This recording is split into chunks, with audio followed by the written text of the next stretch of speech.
এইটো আপুনি খুব ধুনীয়া কথা কৈছে যে বিজেপি দলে একেবাৰে সৰু ইলেকশ্যনটো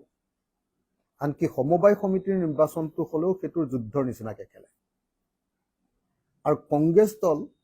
আৰু বিৰোধী পক্ষই সেই নিৰ্বাচনবিলাকত একেবাৰে লাইটলি লয় সেই সময়খিনিত তেওঁলোকে নিজৰ ভিতৰত ইটো সিটোৰ মাজত কাজিয়া কৰি থাকে আৰু বিজেপিয়ে বেলেগবিলাকক লগত লৈ আপুনি এটা উদাহৰণ চাওকচোন ৰাভা হাছঙত ৩৬টা সমষ্টি মাত্ৰ ৬টা মাত্ৰ হেৰিয়ে লৈছে বিজেপিয়ে ৩০টা এটা সৰু ৰাজনৈতিক দলক দি দিছে আজি যদি কংগ্ৰেছে আপোনাৰ পঞ্চায়ত নিৰ্বাচনত সেই আদৰ্শ দেখুৱালেহেঁতেন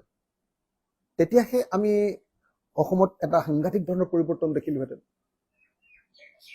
তাৰ বিপৰীতে আপোনালোকে চাওক যে এমপি ইলেকশ্যনত কংগ্ৰেছে কি দেখুৱালে ১৪খন আসনৰ ভিতৰত ১৩খনেই তেওঁলোকক লাগে উপ নিৰ্বাচনত তেওঁলোকক ৫খন আসনৰ ভিতৰত ৫খনেই তেওঁলোকক লাগে বেলেগ কাকো নিদিয়ে তাৰ আগৰ উপ নিৰ্বাচনটো প্ৰথম ২০২১ৰ উপ নিৰ্বাচনটো আমাক যদি কেনেবাকে থাওৰা সমষ্টিটো এৰি দিলেহেঁতেন তেওঁলোক মৰিয়নিটো জিকিলেহেঁতেন আমি থাওৰাত জিকিলোহেঁতেন কংগ্ৰেছক মানে চব লাগে কিন্তু ক'তো জিকিব নোৱাৰে লাগে চব আসন এই জিকিব ক'তো নোৱাৰে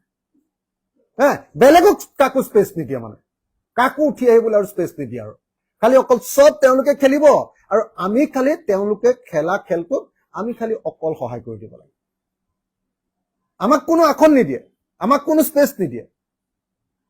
কেৱল আমি কি কৰিব লাগিব তেওঁলোকক গৈ সহায় কৰি দিব লাগিব বিনা চৰ্তে নিজৰ পইচা খৰচ কৰি গৈ তেওঁলোকৰ লগত লাগি দিয়াটোৱে সেইটোৱে আমাৰ কাৰণে দেশত প্ৰেম হ'ব কংগ্ৰেছৰ সন্মুখত এইটো দুৰ্ভাগ্যজনক হয়নে নহয় কওক